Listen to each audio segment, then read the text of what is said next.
If you could change any choices you have ever made, would you? You can always make another choice and change the course of your success. Everyone has the potency to make inspired choices. Get ready to listen, share, and experience the creativity that is you. Now, here is the host of Inspired Choices radio show, holographist coach, Christine McIver. Welcome, everyone. Thank you so much for joining me today.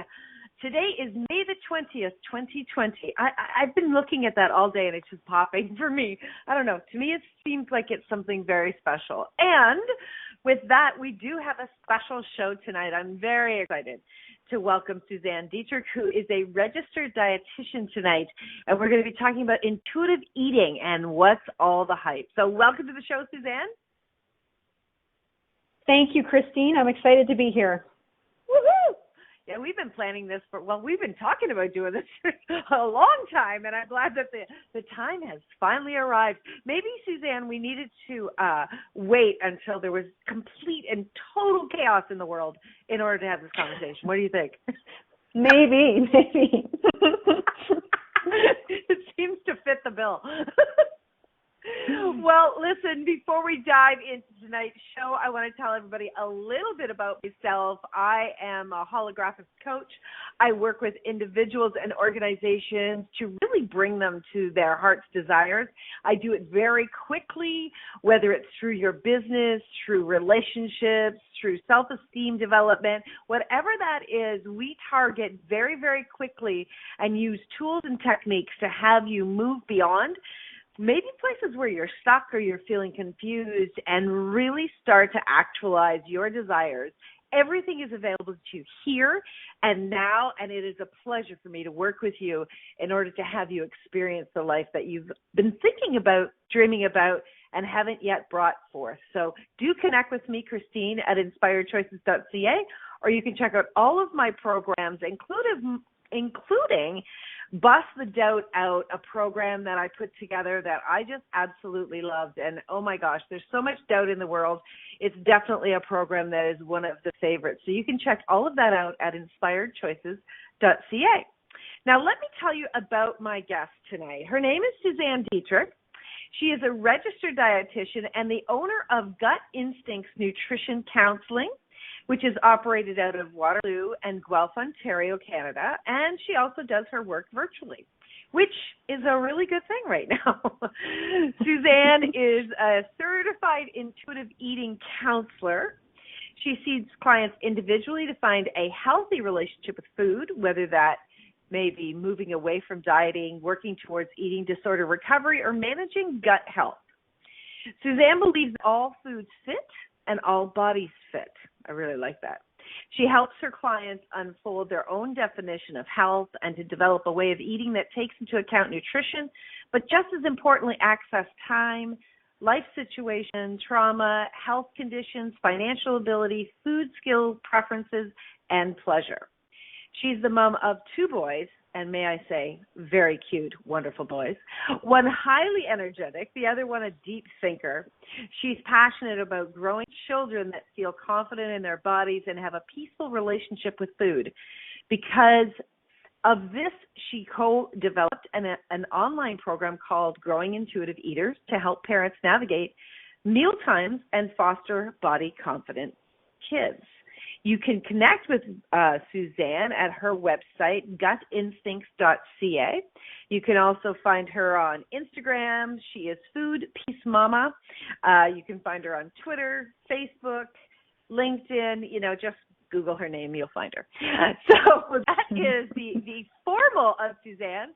I'm going to tell you informally, she's one of my beautiful nieces.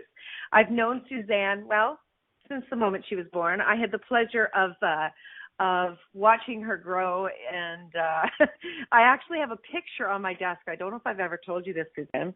It's a picture of my dad, Suzanne's grandfather, and he's sitting eating. And Suzanne, this is such a poignant picture for our conversation tonight because you are standing behind him, and I can just see you looking through, smiling, and it's as if you're watching him eat.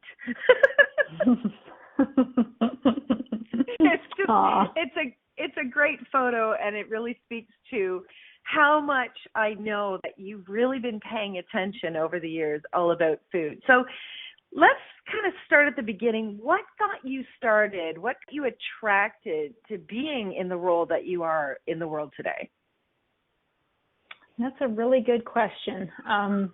It's a long answer. So I started out, I have a degree in social development studies, and, I was in an accident, a serious accident when I was 17.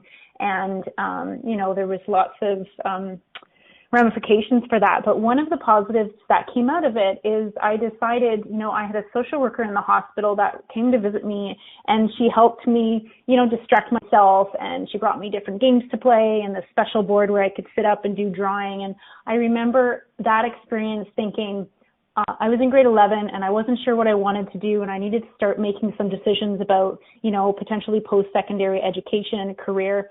And, after that experience, I decided that I wanted to help people.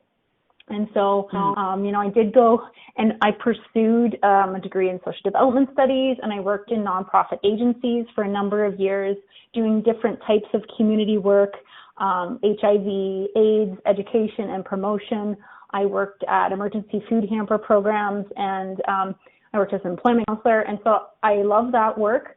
But I was also really interested in food insecurity and food security at that time. And so I decided that I would go back to school to become a dietitian. And, through my schooling and doing my placement afterwards, I realized that, I was definitely interested in food security, but I really missed working with people, and I didn't want to work on policy, so maybe that's something I'll do down the road. But I wanted to help people again, one-to-one.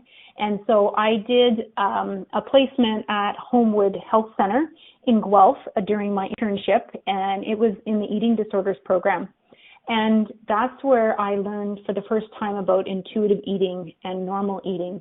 And even though I just completed a degree in nutrition and completed most of my dietetic internship, the training that's required to become a dietitian, I felt like through all of that, there was lots of talk about and lots of knowledge and testing about how to prevent certain diseases and how to provide nutrition therapy regarding certain diseases, but there wasn't a lot about how to help people with their relationship with food.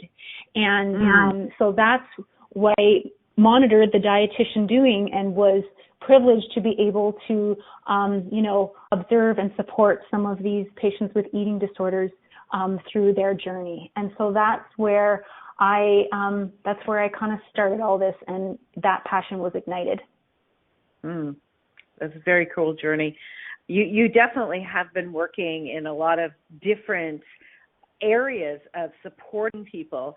What was it about the intuitive eating that really popped for you personally?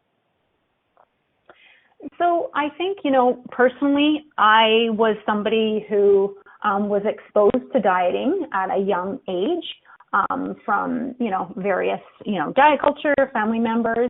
And, I definitely experimented with dieting for myself when I was, my first university degree. And so I would probably say about, probably 10 years of my life, I was dieting or trying to do some kind of diet to change my body through various, it wasn't like an active member of any of them. I was just kind of doing things on my own and doing my own research. And then, so that's how it, that's how the dieting affected me personally. And, I kind of moved away from it because I kind of came to the conclusion that, this isn't really doing anything. And it had become a bit of an obsession for me with, just monitoring so much what I was eating and monitoring my weight.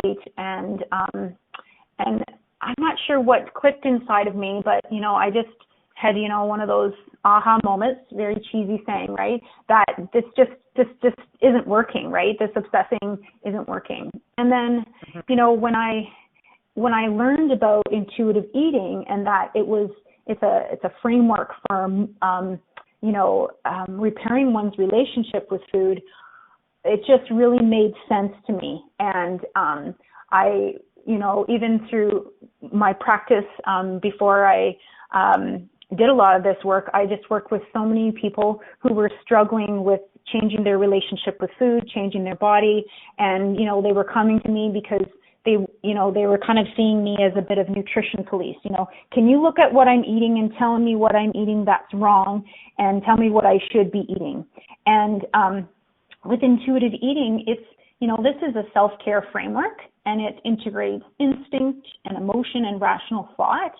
And it's about looking at redeveloping body attunement, or it's looking at kind of removing some of those obstacles towards body attunement. And so that's what I felt like I could help people with. I did not feel right in the role of nutrition policing. I just felt like I was interrogating people and judging people, and I didn't want to do that. That just didn't speak to me. And that has the very same, energy and philosophy of dieting. You're policing.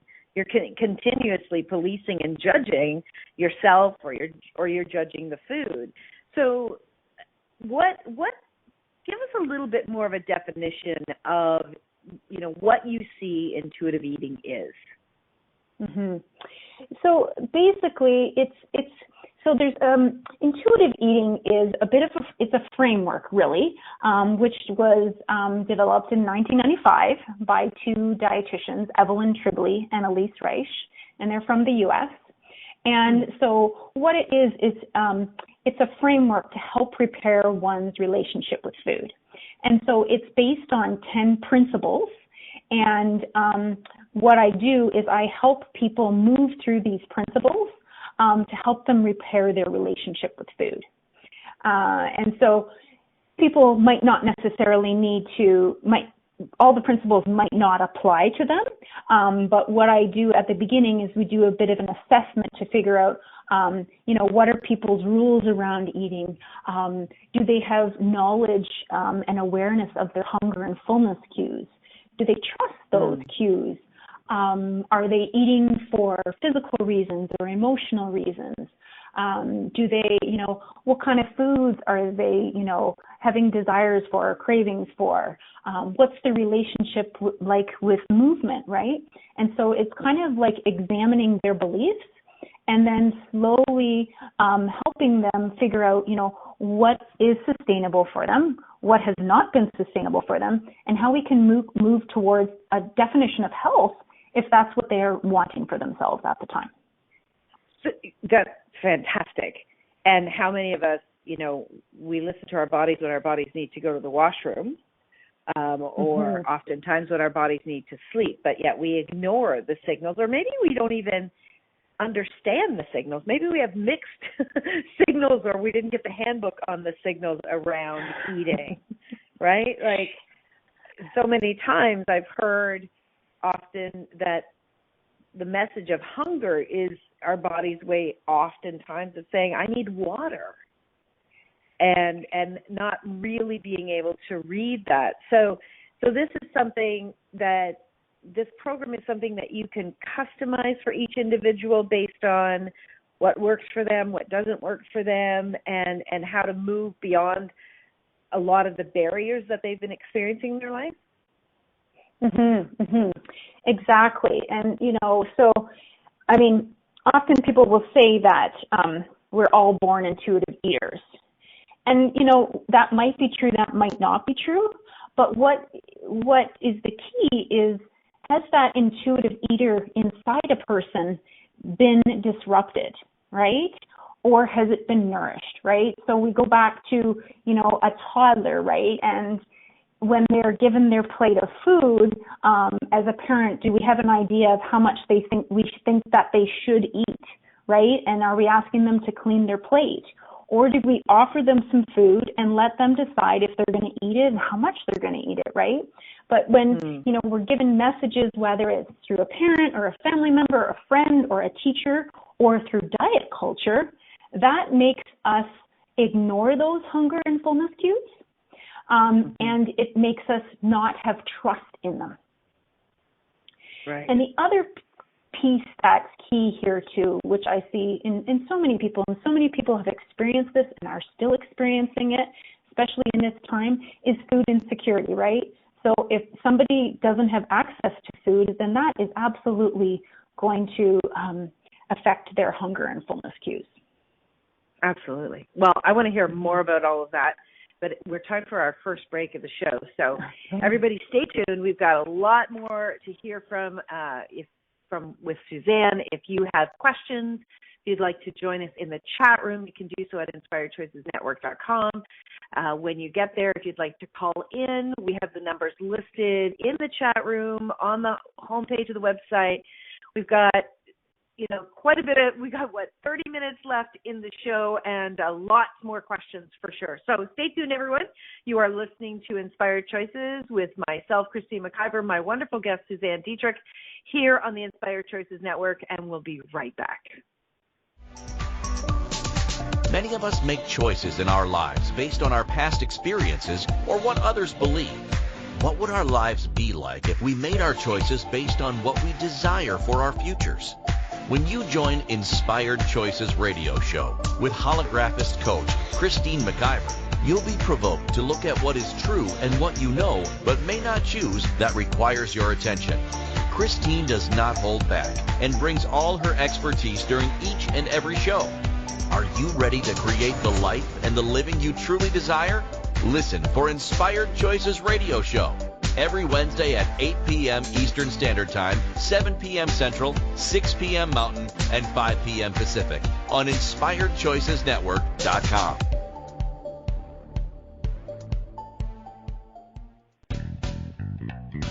Are you a subject matter expert? Are you here to share your expertise with an audience waiting to hear from you in only the way you can deliver? Are you ready to have your voice amplified across the airwaves? Inspired Choices Network has a global radio platform streaming to millions of people across the world. Professionally produced and supported by an accomplished team every step of the way, you can broadcast from anywhere in the world, knowing your voice matters, and we ensure it is delivered with ease and efficiency. Eager to hear your message, the world awaits. Contact us today to become an Inspired Choices Network radio host. Email becomeahost@inspiredchoicesnetwork.com.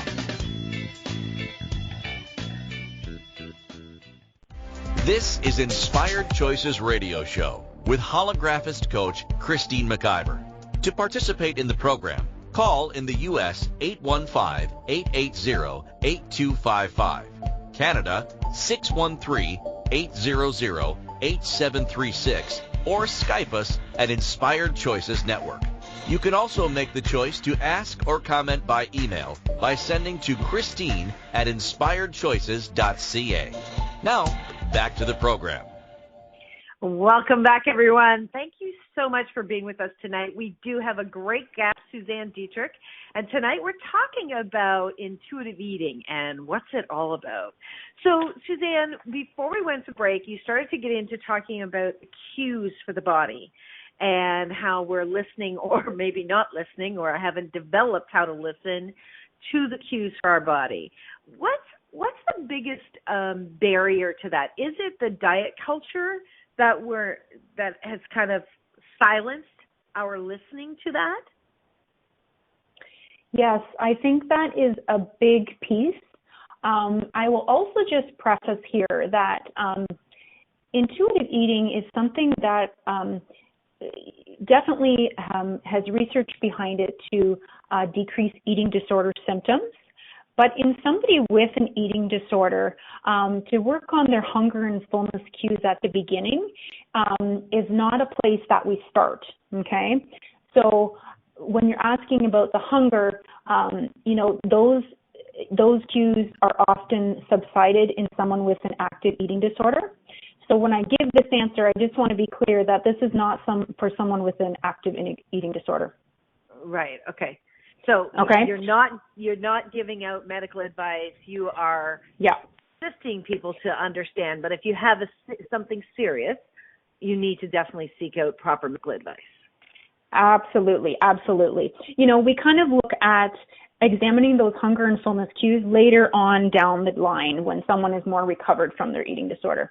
The original question was how do these cues become disrupted? And so, it can be, as I mentioned, diet culture. A diet culture kind of tells us that we can't trust our body. Right? And just like you were mentioning earlier, that when we need to go to the bathroom, we listen to our body, or when we need to sit down and go to sleep, those are all welcome cues usually that we say, oh, this is a sign I need to do something. But diet culture encourages us to ignore those messages about hunger. And, it gives us the message that hunger is wrong. And so that is just, that's very incorrect, because we need to nourish our bodies properly, and our body's giving us those cues. So, definitely those cues can be hindered by diet culture, and also just being told to not trust those cues.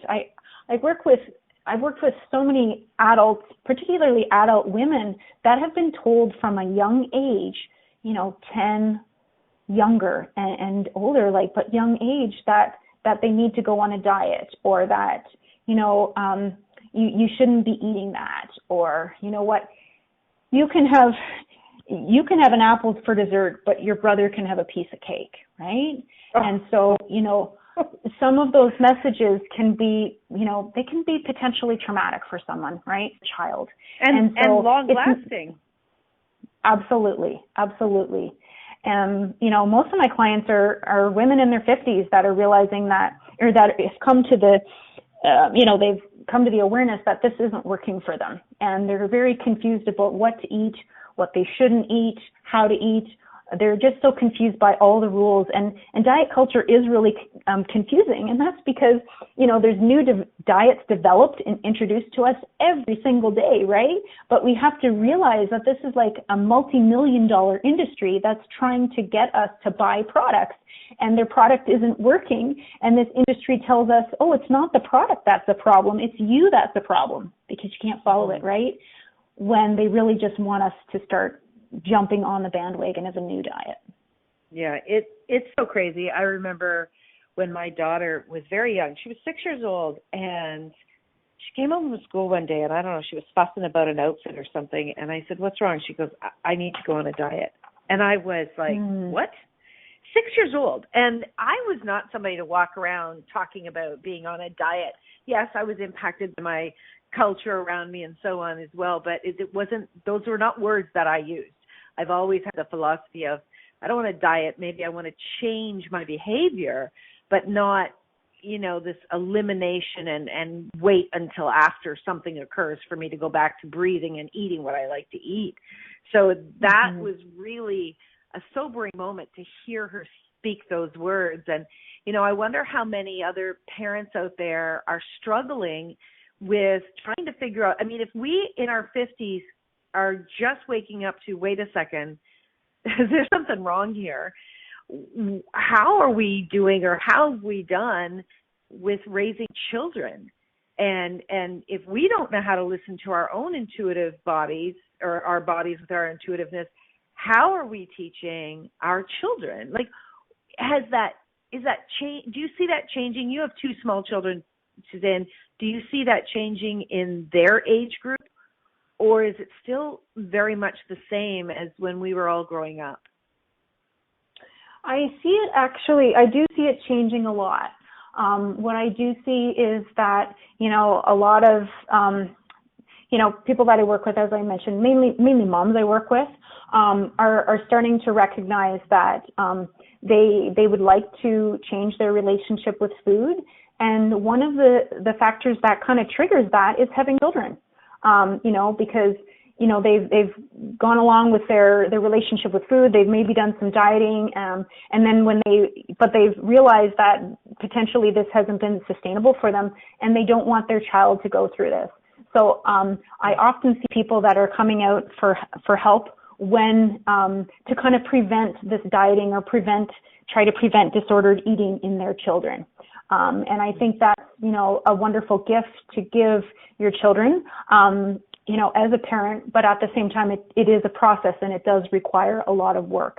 And what I see is, from generations. I work with a lot of people who, parents or grandparents went through a bit of depression era, and they grew up kind of with the clean their plate model. So that was passed down onto the next generation. And now, for people that are in more of a food secure position, they're realizing that they don't need to do that. And, those rules, clean your plate. You have to eat your vegetables. You have to eat your carrots before you have your cake. Those kind of rules, they're realizing didn't work for them. And they're trying to figure out how to change that for their own children. Thank goodness. And that's crazy. I'm sorry, can you repeat that? I said, that's crazy. I'm really happy to hear that that's changing for people. Yeah. And I think that, there's some people that, they're almost hiding their relationship with food, from their children, because it has caused them a lot of pain and they don't want their children to see this, right? And so, I think it's good, if anyone wants to work at it at any time, it needs to be done when the person is ready. It's Evelyn Tribbley, one of the authors of Intuitive Eating. She says, that intuitive eating is an inside job, right? It's not, here you go, here, follow this diet plan. It's, let's take a look at, what your history has been around dieting. What comfort did it provide you? Is it a coping strategy for something, right? I have people who, this is their main hobby. Their main hobby is dieting. So it is definitely providing something for them. But we kind of, I challenged them to think, okay, how much of your time are you spending thinking about your body and changing your body and some of these rules that you have for yourself around when to eat, what not to eat, how is that helpful for you? And so we kind of work to kind of peel some of those layers to look a little bit deeper at that relationship with food. I love that. I love those questions because it really does have you stop and think about that, right? Where no one has ever really challenged us about that. I mean, I know growing up, my parents were fabulous at providing food, but, it was definitely, there was a lot of people around the table. I'm one of 10 children, and it was like, okay, first of all, we raced to the dining room table to eat, and we used to say whoever eats the fastest gets the mostest. And so you ate everything that was in front of you. You didn't even think about, I think I've had enough. That I don't ever remember hearing or seeing that, and certainly I didn't feel that way. I would eat the food. I, first of all, enjoyed eating. I liked the taste of it, but there was this, you eat everything on your plate, and this ridiculous, thing that we used to say to children, there's people starving in Africa. It's like, well, what does that have to do with me eating food here? Like, I'm sure it came from a genuine place of parents trying to figure this out, but it certainly messed a lot of us up, right? It has really impacted so many people's relationship with food. And, the science is coming out and we're learning, right? Like, we're lucky to live in an era of science, and, the science is coming out that let's fix this for the next generation, right? Yeah, please. Yeah. And let's, fix it for ourselves for the rest of our lives, because we still have plenty of years to live. It's fascinating, when you start to become very present and conscious with the words, how people speak, and the judgment that comes out of people as they're talking to you about food. It's fascinating. And people don't realize, for the most part, most people are just, repeating what they heard or what's around them. But it's absolutely fascinating how much judgment and how many belief systems are being projected at us when it comes to food. And it's very, very overwhelming. I mean, from listening to things online or even being, in a restaurant or even getting takeout. It's fascinating, the things that come out of people's mouths. And it feels to me like a really big job that intuitive eating teachers like yourself have to do to really start to show people that there is a major difference that can be had in our lives, especially in the area of food. Yeah, it's kind of like, there's certain things that, we're going to talk, okay, don't talk about politics, don't talk about religion, right? And, I'd like to kind of add to that statement, don't talk about people's food choices. It's I often say to people, my plate, my business, right? And so there's, there's the science and there's the diet culture, but also there's this community that, like, this diet culture community that exists in our schools, in our institutions, in our workplaces, in churches, right? It's in our families, right? And so, often a lot of people I work with, when it comes to a family gathering, they have some angst about that because they're afraid that they're going to get comments made about what they're eating, and they just want to enjoy their meal, right? Mm-hmm.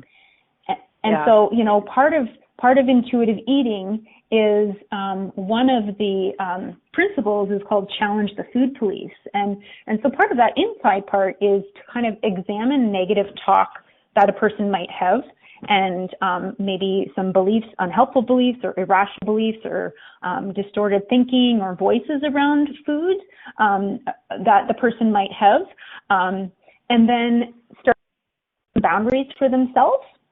And then also we kind of move that out to the external world too, right? And we do a lot of work around boundary setting in terms of other people making comments, right? And helping to give people the language about that in their external circles. That's very, very cool.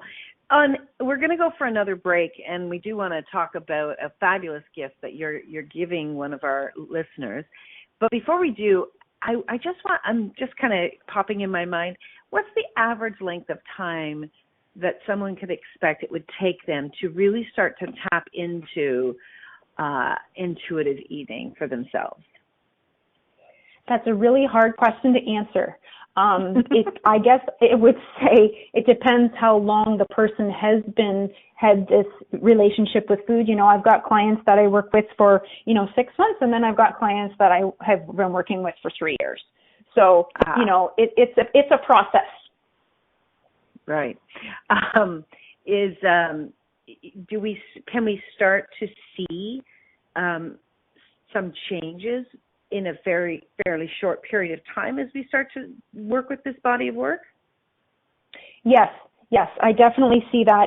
If people are, really ready to embrace it, then, they can start to examine some of the food rules that they have, and then, they can kind of see, okay, oh, look at all these food rules that I have. Look at how often I'm interrogating myself around this. And they start to kind of let go some of that, those questions, and then they can start to eventually shorten that list of forbidden foods that they have, and start to bring some of these foods back into their life that they've been denying themselves for so long. And sometimes what happens is the foods that were so exciting before that they were forbidden, once they allow them back into their life, they realize that they enjoy them, but maybe they don't enjoy them as much as they thought they would. It's just because they were forbidden. Interesting. The forbidden fruit. Fascinating. I often have people who say that they have, like a love-hate relationship with chips or with chocolate, right? And so it's kind of like if we had a child come into our space and we had, 50 toys in one corner of the room and one toy over in the other corner of the room. And we said to that child, you can play with any of those 50 toys, but don't touch that one over there. What are they going to want to do? Of course. They're going to want the one they're not allowed to touch. Exactly. So if we can bring those part of, it's just food, then, we can develop, more of all foods fit attitude.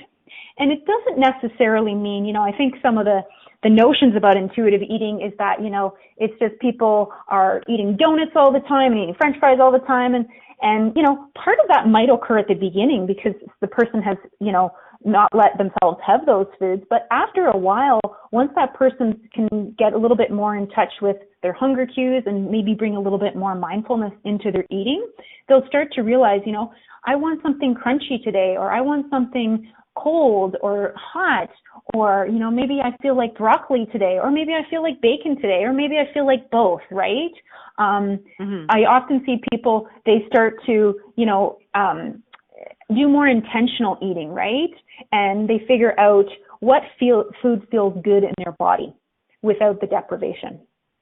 I like that. It's so fascinating, Suzanne, that there is so much available to us to learn, to grow, and to have a better relationship with food. I can remember, I was very young. I can remember thinking to myself, I wish we didn't have to deal with food.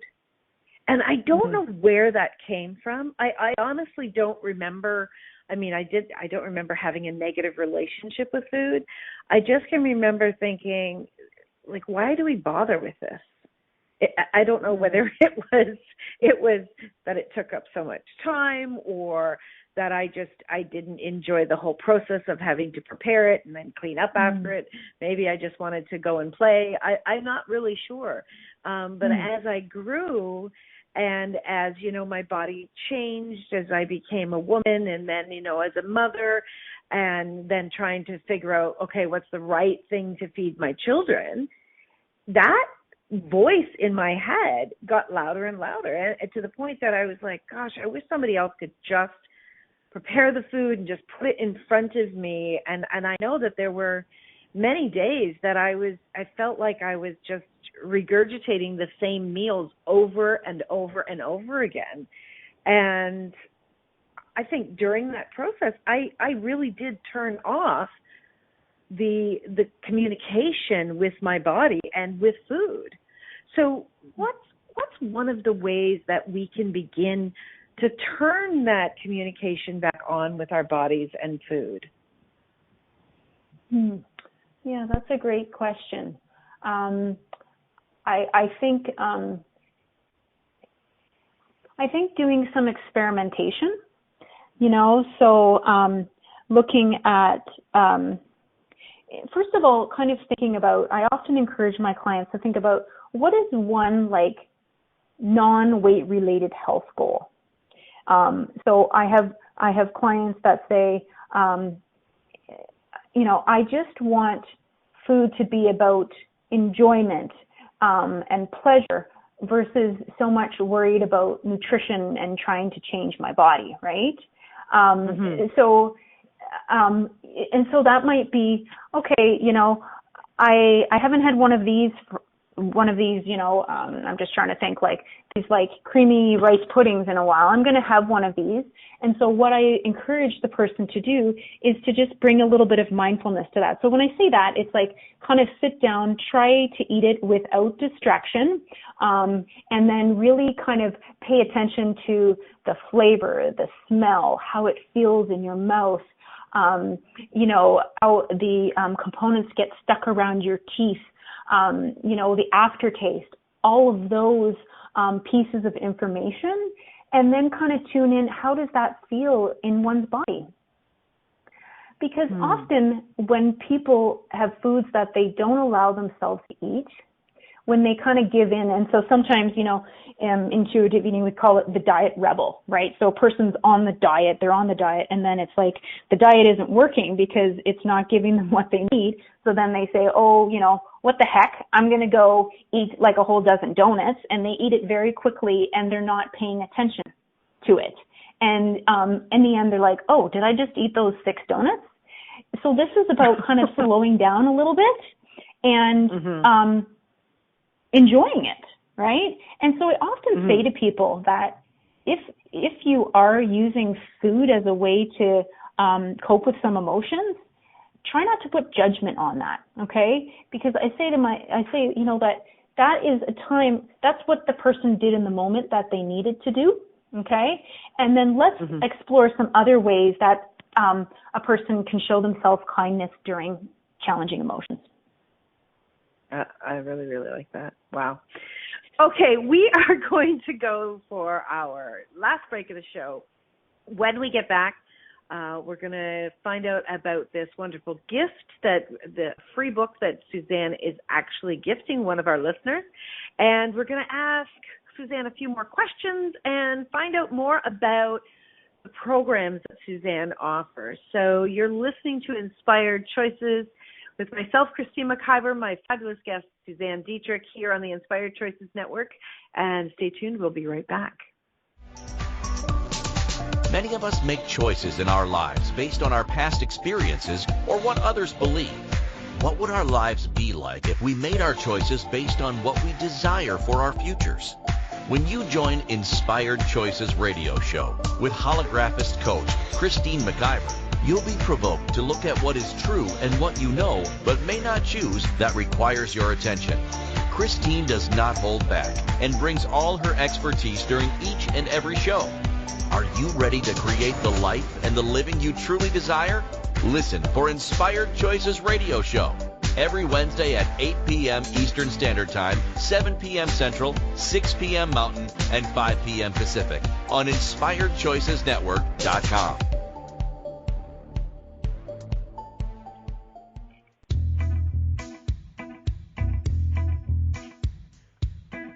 Are you ready to have pleasure with your business? Yes, I said pleasure with your business. The Pleasure of Business a la carte will surprise you with topics like meet yourself in the boardroom, money, services, and you. Expand your visibility. The pleasure of communication. The pleasure of Instagram, Facebook, LinkedIn. Christine McIver has so much pleasure with business and loves teaching all things business. Beginning a new business? Desiring to expand a current business? Or looking to resurrect a business that has been dormant? This program will get you fired up and bring more pleasure than you have ever imagined.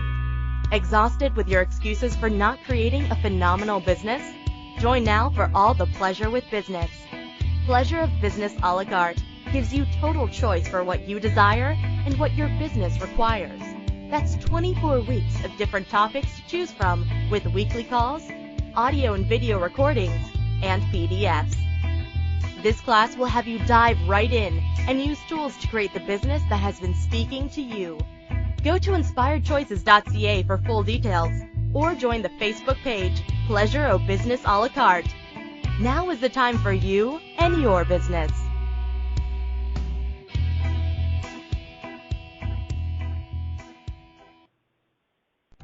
This is Inspired Choices radio show with holographist coach Christine McIver. To participate in the program, call in the U.S. 815-880-8255, Canada 613-800-8736, or Skype us at Inspired Choices Network. You can also make the choice to ask or comment by email by sending to Christine at inspiredchoices.ca. Now, back to the program. Welcome back, everyone. If you're just joining us tonight, we've been speaking with Suzanne Dietrich all about intuitive eating and what all the hype is about that. And, you know, I don't think it's hype. I think it's actually major gifts in what you're doing in the world, Suzanne, and what you've shared with us tonight. I can tell you for sure I am going to be listening more and starting to utilize some of the things you shared tonight as I begin to enjoy my relationship with food in a totally new way. So I'm super excited about that. I'm also really excited about the gifts that you're going to be giving. You have a free offer of a free ebook for upcoming Intuitive Eating, the 4th edition book. So can you tell us about the book? Absolutely. So this book was first published in 1995, and there's been 3 editions come out, and the authors have now published the 4th edition, but it's not out yet. They've changed a little bit of the language. They've changed a little bit of the principal names. And I'm really excited to see the new book because, you know, I have to be honest, in reading the 3rd version, sometimes there's some comments that come out that, you know, they put a little bit of shame on weight and certain weight sizes, or shame on eating for emotional reasons. And so I've been watching the authors in their Instagram profiles, and they've done a lot of research and learning around social justice and kind of the historical roots of diet culture, which is often related to race as well too. And so they've incorporated that into the new book. And so this is going to be released in June. And so I wanted to share this with one special guest. I'm so excited to read it. And I just thought I want someone to have the new version rather than the old version. So I wanted to share that. Awesome. That's fantastic. So the Rhonda says, I think it's quite fun that your last name is Diet Rich. Yes. Oh, that, as a young child, that's how I learned how to spell it, was breaking it up like that. And, what would it actually take for all of us to actually be enriched by the food and feel rich as we're eating whatever we're eating that speaks to our bodies? I think that would be a wonderful place for us to be. So for people to actually be able to take advantage of this free offer, what you're asking them to do is to go to your website, correct? And to join the waiting list for your Growing Intuitive Eaters program. Is that correct? You know what? Actually, if people would like to just send me an email, at info@gutinstincts.ca, and then just in the title, put radio, with their name, I will draw a lucky winner. Nice. Okay, so we will actually, if you're listening to this live or you're listening to this in the replay, we're actually going to have Suzanne's email address right in the post. And we'll put a little note about this book. So the book, again, is called Intuitive Eating, 4th edition. And you can definitely send Suzanne an email so that you can have the opportunity of winning this book. I think this is great. And if somebody is definitely looking to have a better experience with food, what a wonderful opportunity that you're providing, Suzanne. Thank you so much. So, Suzanne, what are some of your favorite things about facilitating this program? And I know do you also do a program for children as well as adults? No, not yet. So mainly I do one-to-one for adults and also teens. Sometimes I have children, but often I work with the parents. But the online program that I've created with my colleague is for parents. And so what we do is we walk them through, they've got 6 weeks of video content. It's about 10 hours of video content. And then we meet with the group once a week for 6 weeks for an hour. And it's an opportunity for them to have their questions answered. And so, it really starts with the parents kind of working on their own relationship with food and understanding how, we kind of mesh intuitive eating with another approach by Ellen Satter, which is called the division of responsibility. And what that does is it adds a bit of structure to intuitive eating for children. So, for example, when we say to someone, honor your hunger cues, and, to a child, that might look like I can go in the fridge anytime I want to. Right? So it's hard to run a household like that. So pairing the intuitive eating with division of responsibility will allow the parent to help to kind of nourish that intuitive eater that's within the child, but will give them some structure and guidance on that. Nice. That's awesome. And how do you deal? Go ahead. And it also, one thing we work at, I work at on an individual level and in the group, is helping people change their mindset a bit, right? So, food policing that someone is doing internally, like I can't eat that, that's going to change my body in this way, changing it to, well, I can eat that and I really enjoy that food and I'm going to have mindfulness when I'm eating it. I'm going to pay attention to the taste, to how it smells, to the mouthfeel. So this is all about having an attitude of curiosity rather than judgment.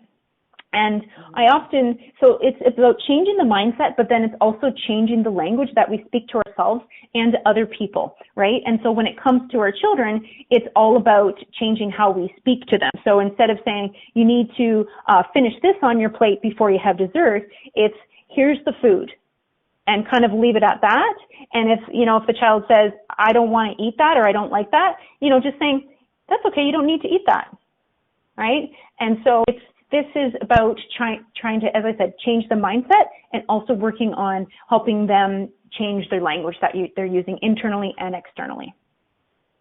Yeah, because I'm sure that we're often, I know I did it, you hear your own parents as you speak to your children, and you start to repeat the exact same behavior, and then, I don't know, it can be incredibly confusing. Yes, and, I often say to people, would you speak to a friend or a loved one who was struggling with his or her eating this way, right? Right. Likely not. I absolutely love that. How does a family manage intuitive eating for several members?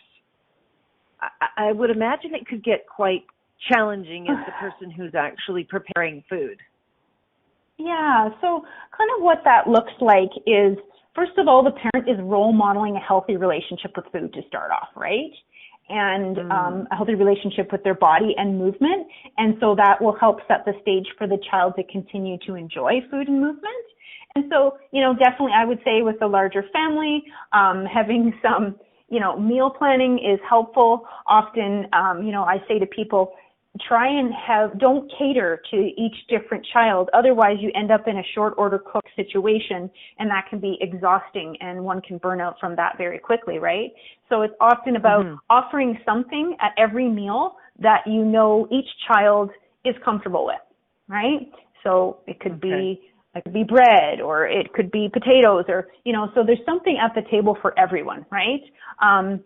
And I'm not a picky eater specialist. I'm not a pediatric dietitian. That's why I work with my colleague Jay Baum in this course, because she is.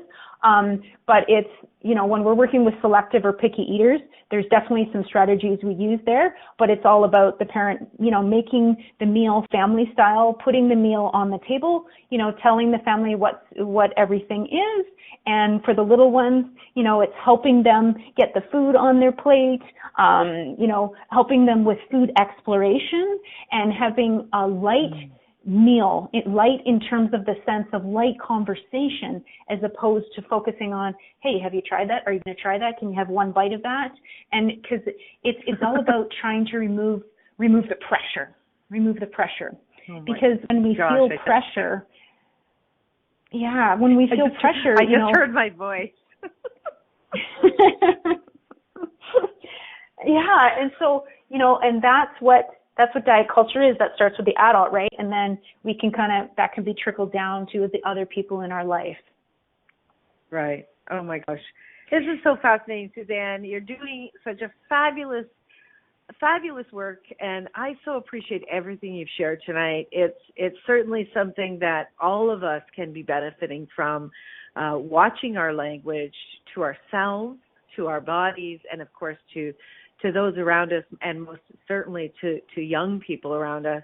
And I'm sure we could talk for another hour about how to deal with people projecting their belief systems at us with the food, but we're coming to a close. And I just want to give you a shout out again. If you'd like to connect with Suzanne, you can go to gutinstincts.ca. Of course, if you'd like to take advantage of the opportunity of getting that book, you can email her info@gutinstincts.ca, and do mention that you heard her here on the radio show, and you'll have an opportunity to win that book. And do check out all of her programs. You've got a lot of different programs that people can participate in or take advantage of, programs that or products that you've already created to assist people. It's absolutely fantastic. Any last words you'd like to tell us? We have about 20 seconds to go. Yeah, briefly, I just want to also say that intuitive eating has a lot of research behind it. Improved cardiovascular risks, improved body satisfaction, increased physical activity, and decreased disordered eating. And if you're interested in looking at those studies, check out the intuitive eating website at intuitiveeating.org. Awesome. Thank you so much, Suzanne. Thank you, everyone, for being with us. We'll see you all next week. And remember, you can always make another choice. Thank you for choosing to listen to Inspired Choices Radio Show. Christine McIver will return next Wednesday at 8 p.m. Eastern Standard Time, 7 p.m. Central, 6 p.m. Mountain, and 5 p.m. Pacific on InspiredChoicesNetwork.com. We hope you'll join us. Until then, be willing to choose what you really desire. This is your life, making the choices that bring you all that you